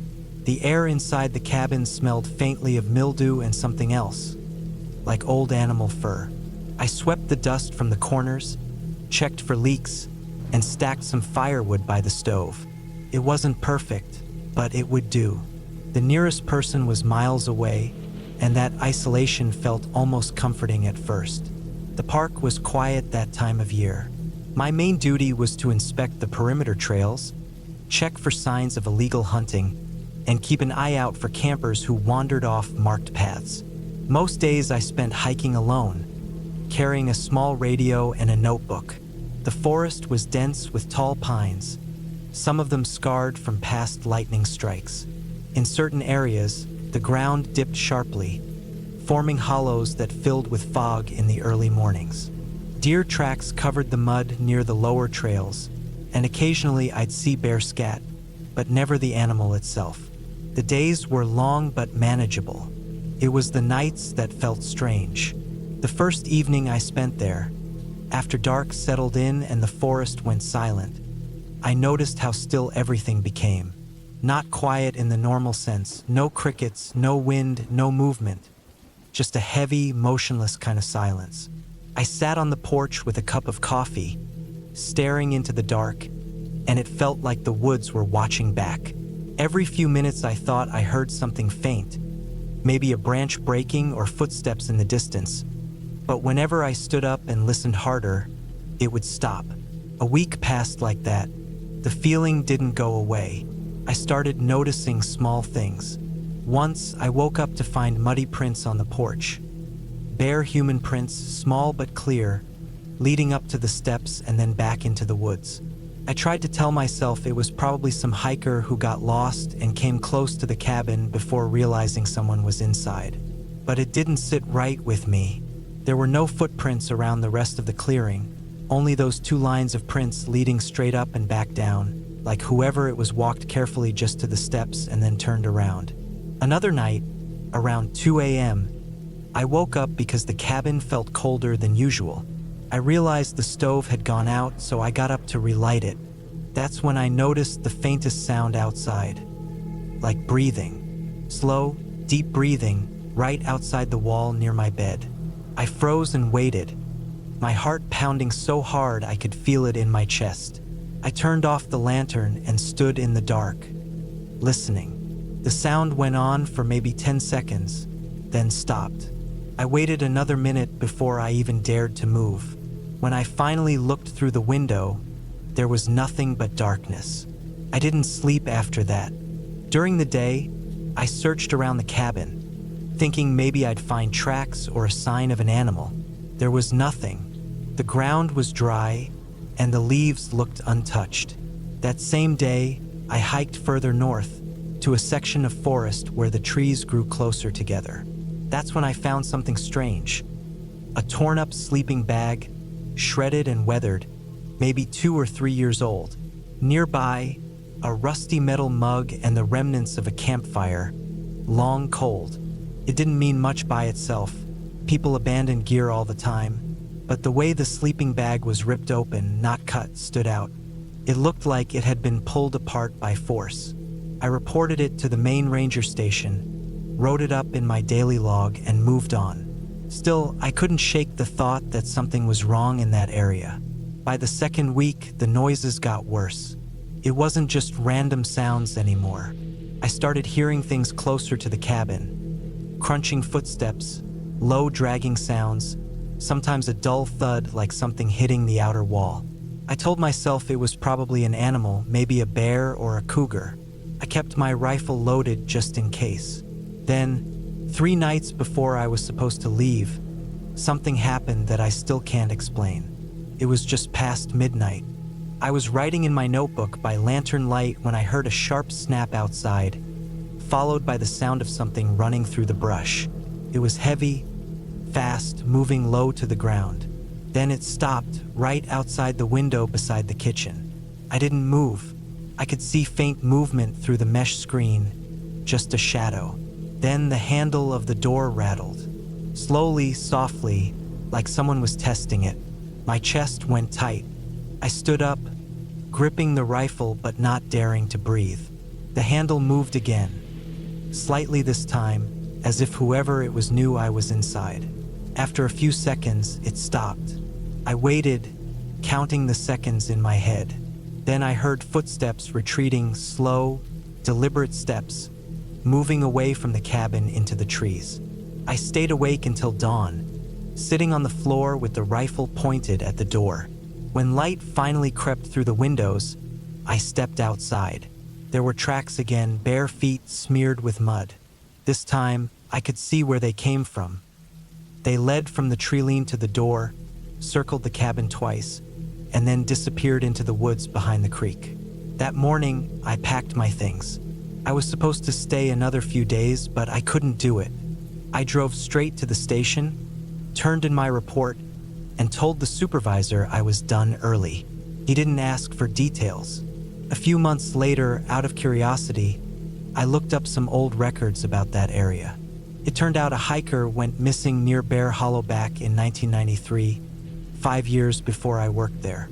They never found his body, only his backpack, torn open near the North Ridge. The location matched where I'd found the shredded sleeping bag. Sometimes I still think about those bare footprints, the way they moved around the cabin, the quiet breathing outside my wall. Maybe it was someone living out there, someone who lost his mind after being stranded too long. Maybe it was just my imagination playing tricks on me after too many nights alone in the woods. But even now, whenever I close my eyes and remember that silence, the deep, unnatural silence that fell over those trees after dark, I can still feel the same cold tightening in my chest. The kind that tells you something out there was watching, waiting, and for some reason decided to let you go.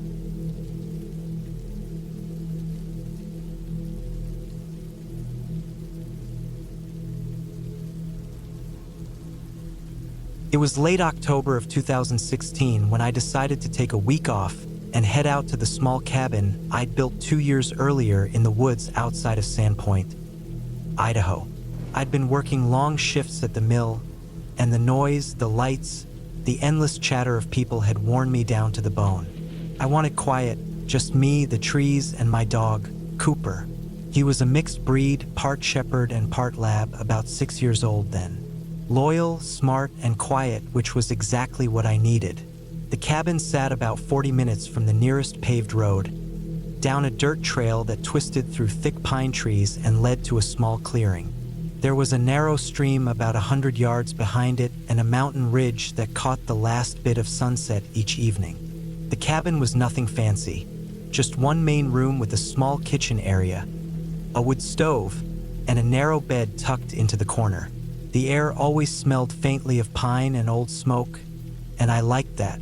The drive out that day had been long and cold.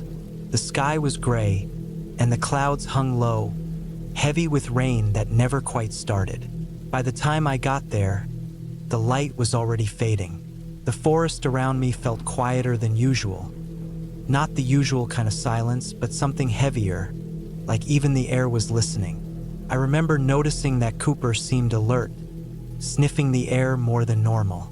He didn't bark, but his ears were up the whole time as I unpacked the truck.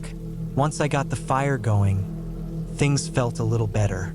I made a can of chili, opened a beer, and watched Cooper settle on the old rug near the door. He kept glancing at the window every few minutes. I figured he just wasn't used to being out there again. It had been months since our last visit. The woods can sound strange at night when you haven't been around for a while. The creaks, the wind, the shifting of branches. When I stepped outside before bed, I noticed how dark it was. No moon, no stars, just the thick black of the forest. I could barely see the outline of the trees beyond the clearing. Everything was still. The only sound was the stream faintly trickling in the distance. I stood there for a while, breathing in the cold air, trying to clear my head. Then I went back inside, latched the door, and turned down the lamp. It must have been after midnight when I woke up. Cooper was standing near the door, staring at it. Not growling, not barking, just staring. His body was stiff, his tail low. I sat up slowly, listening. First, there was nothing. Then I heard it. Faint, muffled, and slow. A sound like footsteps in the wet ground outside. Not close, but not far either. It wasn't the sound of an animal running or digging. It was too steady. Step, pause, step. Then silence. I stayed still for a long time, waiting to hear it again, but it didn't come back. I told myself it was probably a deer or maybe a moose wandering nearby. I'd seen tracks before. I reached over and scratched behind Cooper's ear, and he finally laid back down, though his head stayed up for a while. I didn't sleep much the rest of the night. The next morning, I walked the area around the cabin. The ground was damp from the rain that had finally started before dawn. I found some tracks near the tree line, large ones, human-sized, but they didn't go far before fading into the wet leaves. I followed them for about 30 yards, but the forest floor swallowed them quickly. I didn't think much more of it. There were hunters who sometimes passed through the area. Maybe someone had been hiking or camping nearby and wandered close during the night. Still, something about the tracks bothered me. They were deep, as if the person had been carrying something heavy. The rest of the day passed quietly. I cut some wood, fixed a loose board on the porch, and tried to relax. But Cooper wouldn't wander far. Normally he liked to roam the edge of the clearing, nose down, tail wagging, but that day he stuck close, barely leaving my sight. Every little sound made him lift his head. By late afternoon, I started feeling uneasy myself. The forest was too still again. No birds, no rustling, Even the stream sounded quieter. I told myself it was just the weather changing. The air had that heavy, still feel it gets before a storm. I lit the lamps early and made another fire, just for the comfort of the sound. That night, the wind picked up. I could hear branches scraping the roof and the whistle of air through the cracks around the window frame. I sat up reading for a while, but eventually I dozed off in the chair. When I woke up again, it was from the sound of Cooper growling. A low, steady growl that I'd never heard from him before. He was standing at the window this time, hackles raised, teeth barely showing. I turned off the lamp so I could see outside better, but all I saw was blackness. Then came a dull thump. Not on the door, not on the wall. It sounded like something hitting the ground just beyond the porch. I froze. Another thump followed, and then a faint metallic sound, like something brushing against the shovel I'd left leaning on the side of the cabin. I reached for the flashlight but didn't turn it on. The sound stopped. I waited, heart pounding so loud it felt like I could hear it echo in my ears. Then silence. Minutes passed, maybe 10, maybe 20, nothing else. Eventually, Cooper stopped growling, though he stayed alert. I sat in that chair until dawn. When daylight finally came, I stepped out carefully, scanning the clearing. There, near the edge by the trees, I found it. A torn piece of fabric caught on a branch. Dark blue, heavy, like denim. I looked around for more, but didn't find anything else. The shovel was lying on the ground a few feet from where I'd left it. I picked it up and checked for footprints, but the rain and wind overnight had erased everything. By noon, I'd made up my mind to leave a day early.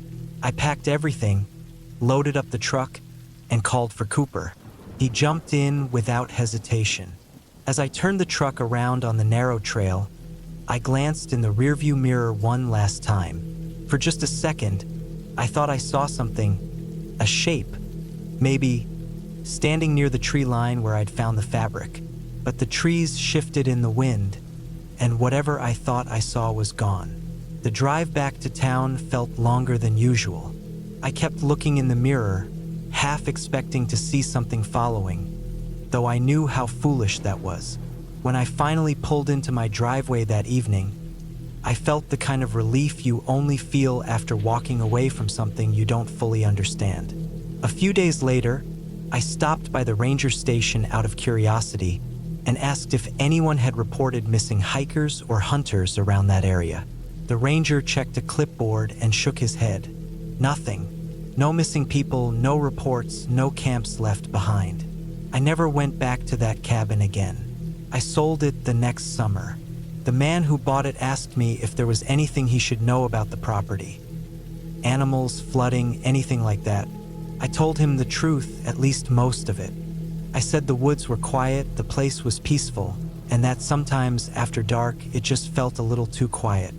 Now, years later, when I think back to that night, the slow footsteps, the torn piece of fabric, the silence that seemed to press against the cabin walls, I still don't know what or who was out there. Maybe it was just someone lost, wandering through the forest in the dark.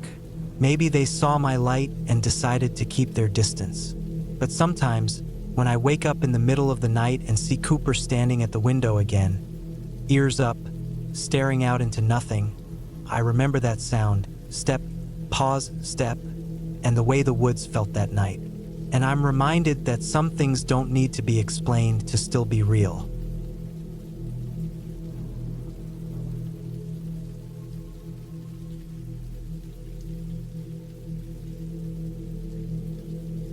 It was late autumn of 1997 when I took the caretaker job at the Old Maple Hollow graveyard.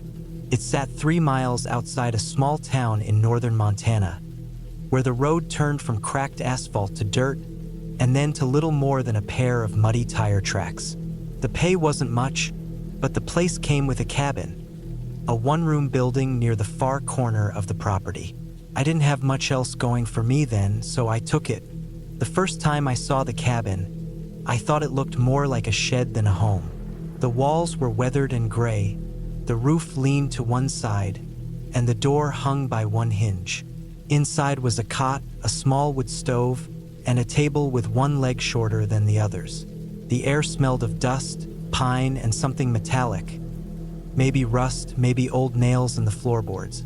There was no electricity, just a single kerosene lamp. The graveyard itself was spread across a small hill. Most of the graves were old, the headstones cracked and leaning, names worn away by decades of wind. Only a few were newer, mostly from the 1970s, and those were near the entrance. Beyond the graves was a forest that stretched for miles, thick and quiet. My main job was to keep the grounds clear, fix the fence, and make sure animals didn't dig into the soil. It wasn't hard work, just lonely. The nearest house was 2 miles away, and I didn't own a car. The man who hired me dropped me off with a week's worth of supplies and said he'd check in once a month. The first week passed quietly. I raked leaves, patched the fence, and stacked wood near the stove. Nights were long and silent, the kind of silence that presses on your ears until you start hearing your own heartbeat. Sometimes I'd hear coyotes or the groan of trees in the wind. Nothing unusual for that part of the country. But on the 8th night, I woke to a sound that didn't belong. It was a deep scraping like metal against wood. I thought maybe it was the stove shifting as it cooled. I sat up on the cot and listened.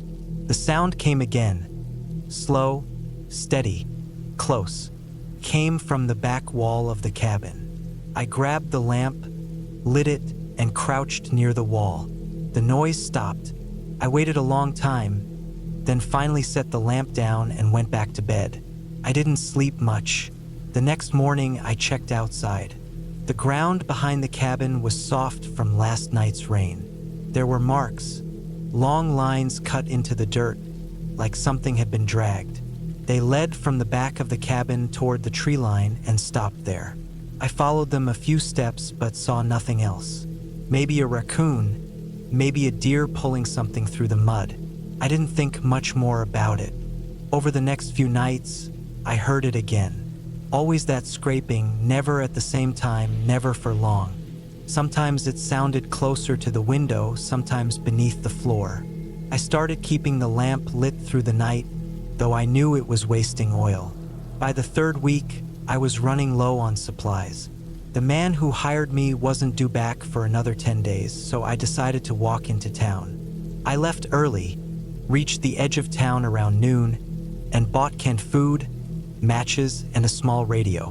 When I came back that evening, the sun was already down. As I walked through the gate of the graveyard, I noticed something strange. One of the newer graves, the one belonging to a man named Carter Lowell, looked disturbed. The dirt around it was uneven, and the wooden cross that marked it was tilted forward. I figured maybe an animal had been digging, so I made a note to fix it in the morning. That night, I couldn't shake the sound of the dirt shifting in my head. I kept thinking about those drag marks, about how they had stopped at the trees. I lay in bed, listening to the wind, the creak of the roof, the steady ticking of the lamp's flame. Sometime after midnight, I heard something move outside. Not the scrape this time. This was heavier, slower, like boots sinking into wet soil. I froze, staring at the door. The steps stopped just outside the cabin. I could hear the faint rustle of fabric or maybe branches brushing wood. Then silence. I waited for what felt like an hour before I stood and went to the window. The glass was fogged from my breath. I wiped it clear and looked out. The graveyard was dark, the headstones faint shapes in the dim light of the moon. I saw nothing moving. In the morning, I went to check the ground again. There were footprints, fresh ones, leading from the disturbed grave straight toward the cabin. They stopped right by the door. My stomach tightened. The prints were human, large, and barefoot. I spent the next day checking the fence, searching for any sign of someone else around. Nothing. No tire tracks, no campsites, no one passing by. I told myself it must have been some drunk or drifter wandering through. Still, that night I pushed a chair against the door before going to sleep. Sleep didn't come easy. I kept my hand on the lamp, my ears open. Around 3 in the morning, I heard something again, this time under the floor. A slow shifting sound, the creak of wood, a faint thud. I got up, set the lamp down near the boards and stared. The noise grew softer until it stopped completely.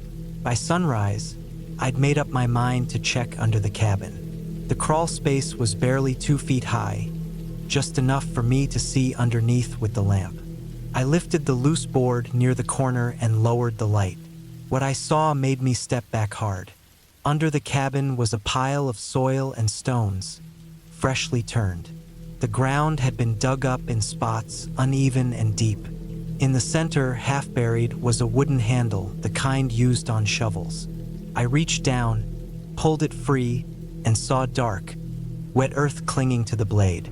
Someone had been digging under the cabin. I didn't know what they were looking for, but I packed my bag and left that morning. I didn't wait for the man who hired me. I walked the 3 miles to the main road and kept going until a pickup passed and gave me a ride into town. A week later, I saw a small notice in the local paper. It said Maple Hollow Graveyard was temporarily closed due to ground disturbances and vandalism. Nothing more. A few months later, when I was working at a hardware store in another county, I overheard 2 men talking about the graveyard. They said the sheriff's office had found several empty graves. No remains inside, just shovels, ropes, and bits of torn fabric buried under that old cabin. I never went back there. I still don't know who had been digging or why they started under my floor, but sometimes when I lie awake at night, I remember that scraping sound, the slow drag of metal through dirt, and wonder if whoever was doing it had been hiding there the whole time, waiting for me to sleep. That thought alone is enough to keep me from ever staying near a graveyard again.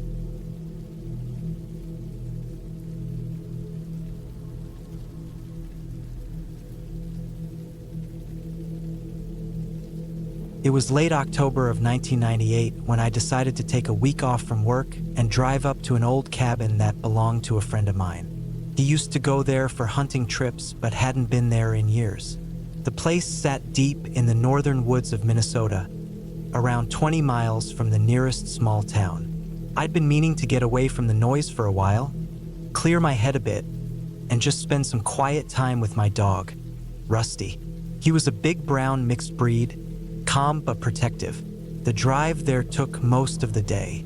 The last stretch of road turned into gravel, then narrowed down to a single lane surrounded by tall pines and wet leaves that clung to my tires. The air was sharp and cold, and the sky looked heavy with rain. The cabin itself was smaller than I'd expected. Just a dark wooden structure half sunk into the earth with a tin roof that looked like it hadn't been touched in years.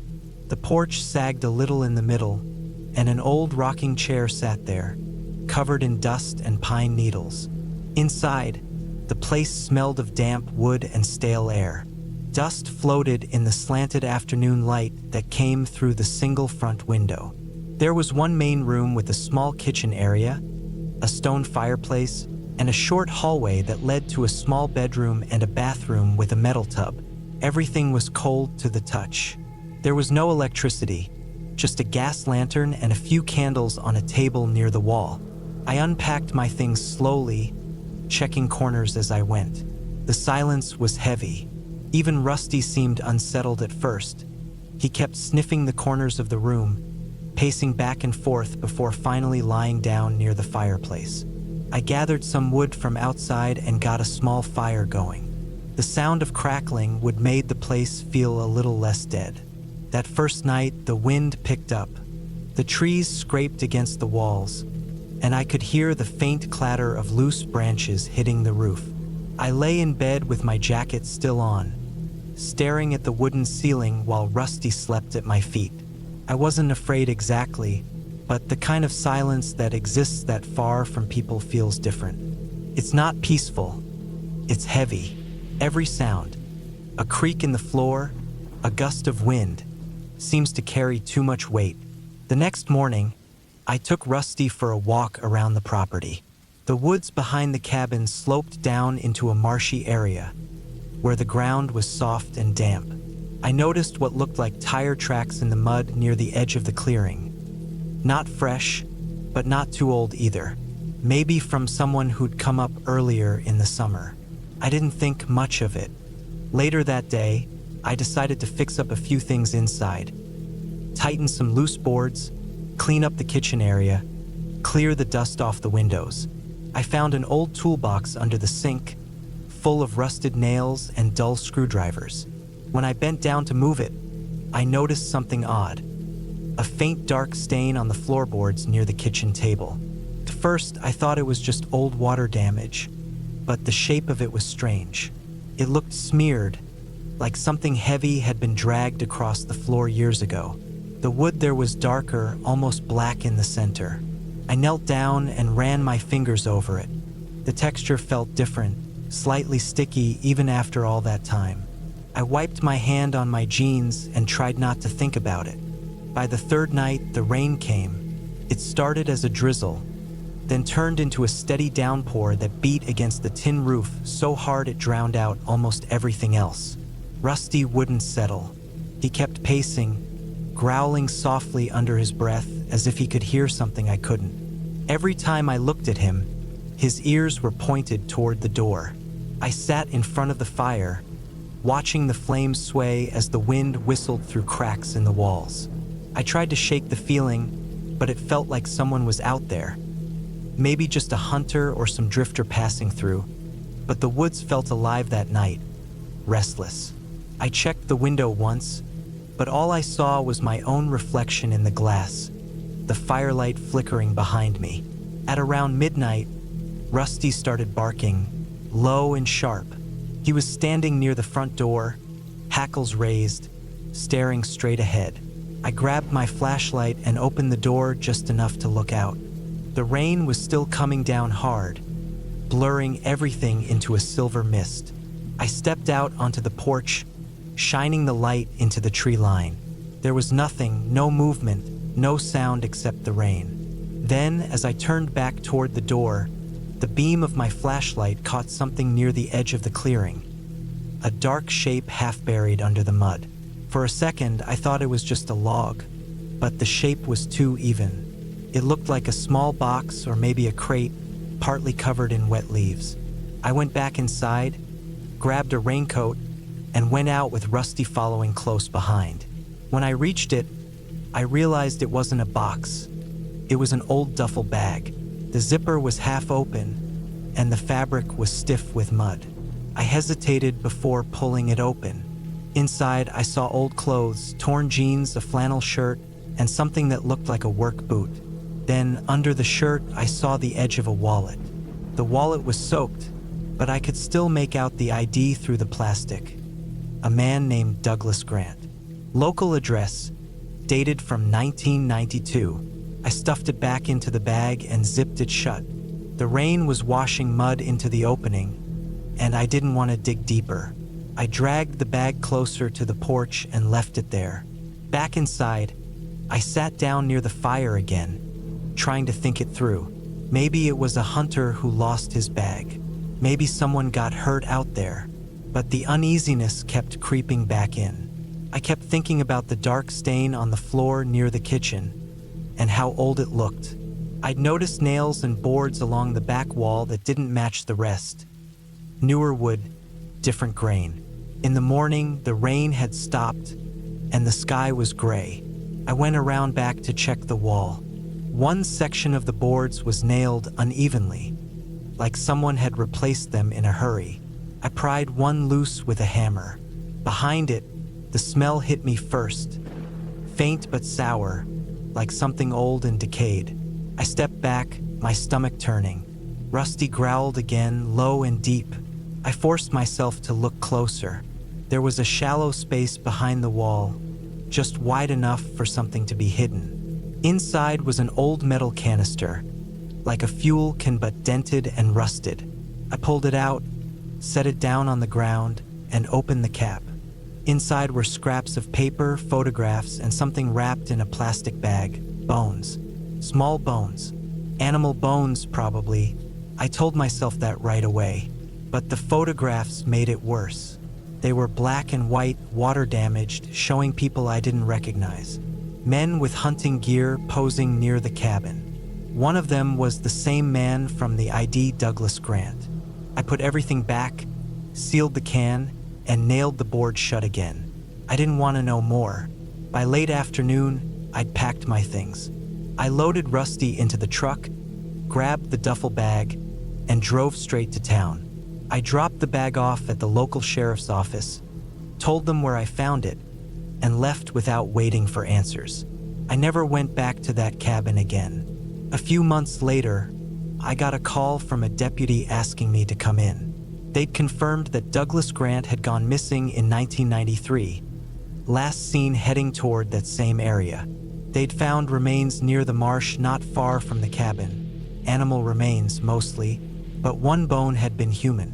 They couldn't determine what happened exactly, but the report mentioned something about multiple tool marks on the wood inside the cabin's back wall, and signs of an old burial pit nearby that had been disturbed by flooding years later. That's when it made sense. The stain, the uneven boards, the bag. Someone had hidden what they'd done, and time had almost erased it. Almost. Every now and then, I think about that night, the rain, the way Rusty stood at the door like he already knew. I've stayed away from cabins ever since. Sometimes, when I drive past wooded roads, I still picture that place sitting out there, quiet, half-rotted, waiting. And the worst part is knowing that whoever built that wall knew exactly what they were covering up, and how easy it is for things like that to stay hidden for years right in front of you.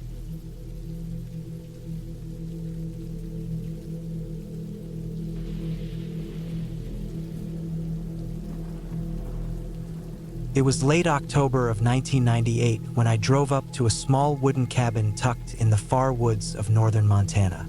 I had rented the place for 2 weeks, hoping for quiet after a rough year. I was 36 then, tired from work and from the noise of everything around me. The cabin sat deep in the trees, about 6 miles from the nearest paved road, and even the dirt trail leading up to it looked like it hadn't been driven on for years. It was the kind of place people forget about, and maybe that's why I picked it. The air was cold that first afternoon, thin and dry, and I remember how the forest felt still, like even the wind didn't want to move. The cabin was smaller than the pictures had shown. Just one main room with a kitchen corner, a fireplace, and a small bedroom in the back. The wood was old, cracked, dark from age, and the whole place had that smell of damp pine mixed with dust. There were mouse droppings near the baseboards, and the floor creaked under every step. But it was quiet, and that was all I wanted. I spent the first couple of hours sweeping out leaves that had blown in under the door and stacking the firewood that had been left on the porch. By the time I got the fire going, the light outside had already started to fade. The sun went down quick behind the trees, and I remember how suddenly it got cold. The forest turned black, not the kind of black you see in cities. This was heavy, complete darkness that pressed against the windows like a wall. I ate canned soup by the fire that night and read a little from an old magazine I had brought along. But the quiet felt different once it got dark. I could hear the cabin settling, the occasional tick of the wood as it expanded with heat, and sometimes a distant sound from the woods. Something light, like footsteps or a branch snapping. I told myself it was deer. Out there, everything was alive, and you couldn't sit in silence without hearing some kind of noise. But even then, something about the rhythm of those sounds made me uneasy. They weren't random. They would stop and start again, like something was waiting, listening. I didn't sleep well that first night. Every few minutes I'd wake up, hearing what sounded like crunching leaves outside, close to the window. I didn't get up to look. I just lay there, staring at the ceiling, trying to steady my breathing until the noise faded. Sometime near dawn, I finally drifted off. The next morning was gray and damp. The ground was wet, though it hadn't rained. I stepped outside and noticed tracks in the dirt, just a few feet from the porch. They weren't animal tracks. They looked like boots, one set, coming from the direction of the trees and stopping right at the steps. No other prints went back. I crouched down and looked closer. The dirt was still soft, meaning they were fresh, probably from last night. I stood there for a while, looking into the woods, trying to see if anyone was there. But the trees were thick, and the morning fog rolled between them, hiding everything beyond 20 yards.